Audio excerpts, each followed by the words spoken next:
Hello everyone. Today, we, the group members of Team 10, are going to talk about the Election Commission of India.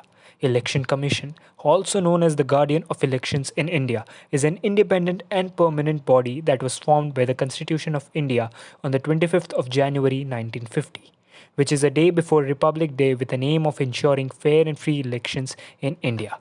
Significance of ECI in India's constitutional democracy. Point 1. Gives effect to the very concept of democracy. The Election Commission of India ensures democracy through the conduct of true and fair elections, as it is the one that oversees the proceedings of elections and ensures that the leaders are elected through true fair means. Point 2. Ensures the world republic as provided in the constitution is implemented.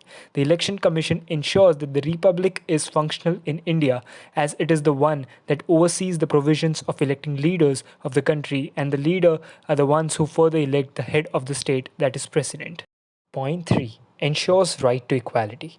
The Election Commission of India ensures the right to equality by allowing all the electors, irrespective of castes, class, to contest as well as cast their will in elections.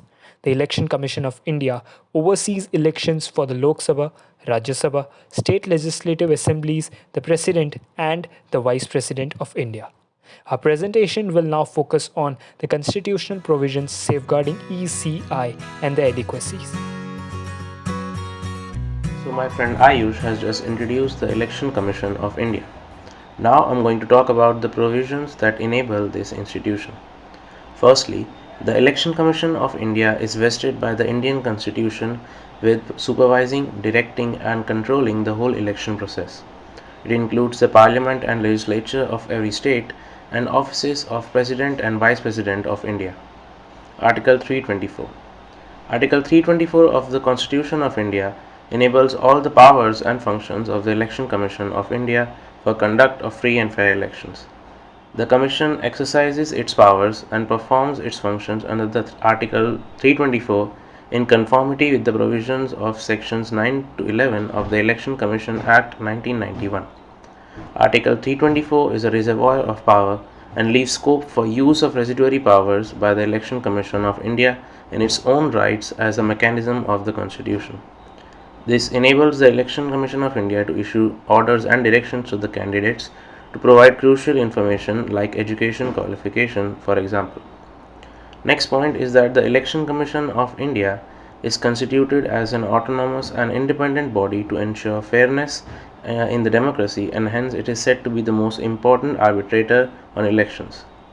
Lastly, the independence of the action of Election Commission of India is secured by the provisions of Article 324.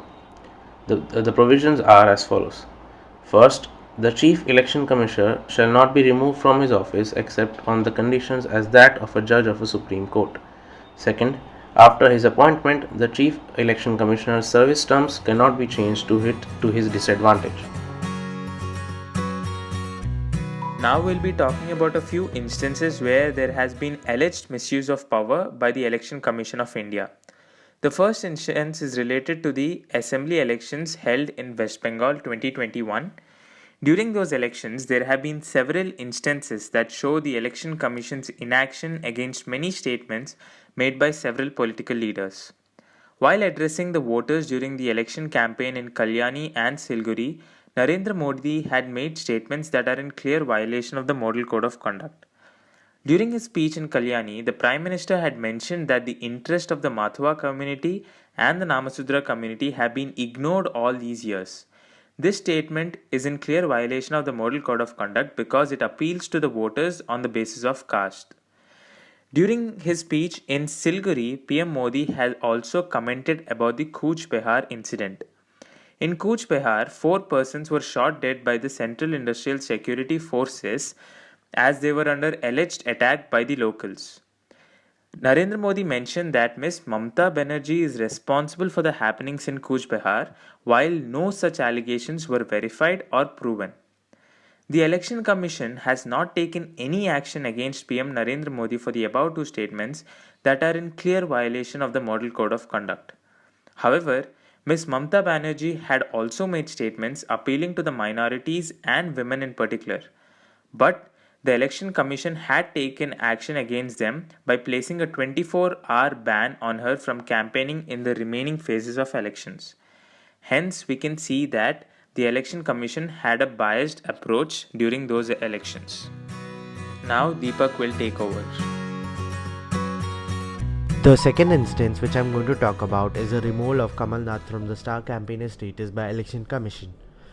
The first point is violation of MCC from Madhya Pradesh by polls. Kamal Nath was the former chief minister and star campaigner for the Indian National Congress in the by-elections, but he was removed from the star campaigner status one day prior to the election, stating repeated violation of Model Code of Conduct published by Election Commission. The second point is he approached the Supreme Court against the decision of Election Commission of India. He challenged the decision in Supreme Court for two reasons. First one was removal of star campaigner status, and the second one was whether Election Commission of India could decide who can become the leader of the party. The third point is Chief Justice questioned Election Commission of India and presentation of Election Commission of India viewpoints. Chief Justice questioned Election Commission of India that who gave them the power to determine who will be the leader of the party, and asked Election Commission of India to justify the order. They said that the order was due to the breach of MCC and use of words such as item against the opposition party member. The final point is judgment of Supreme Court, intervention outside autonomy. The court stayed the order from removing the Congress leader from the star campaigner status, as it was the autonomy of the party to decide the star campaigner and not the Election Commission. The Election Commission can provide guidelines under MCC, but the ultimate jurisdiction lies in the hands of the party. Final taking from the instance are the very act of intervention of Election Commission assuming autonomy in areas where it isn't applicable questions its existence as an independent institution and the concept of true and fair election. The grave impact of the misuse of the Election Commission of India and its flawed decisions recently have raised questions on the functioning of the constitutional democracy. The independence of the EC has been affected time and again, as seen in the previous couple of cases, amongst others, as it has breached the autonomy of a political party in Madhya Pradesh that strictly undermines its own objectivity. The EC hence is left vulnerable at the hands of the ruling party and engages in political bias that is unlawful. The selective implementation of the Model Code of Conduct has raised many eyebrows, as the independence of the EC is compromised to satisfy political needs. Cases like the West Bengal election support this very point and cast a dim light on the country's democracy. The positive takeaway, though, from these instances is that the system of checks and balances is in place and the judiciary has been key in ensuring the executive is in place. The situation forward will only get worse with successive governments finding loopholes in the Election Commission and the implementation of the Model Code of Conduct, further ignoring democratic values that our Constitution prescribes. So there must be an institution protection in the form of a law in the Constitution that protects the EC and its officers from any political threats to ensure maximum objectivity. The MCC currently is enforced based on the executive's authority, and hence there arises the issue of political bias. Having a legal amendment in the Constitution to ensure that the MCC is strictly adhered to by all political parties and candidates results in more accountability from the EC. The last suggestion is inspired by one of India's finest chief election commissioners, T.N. Seshan.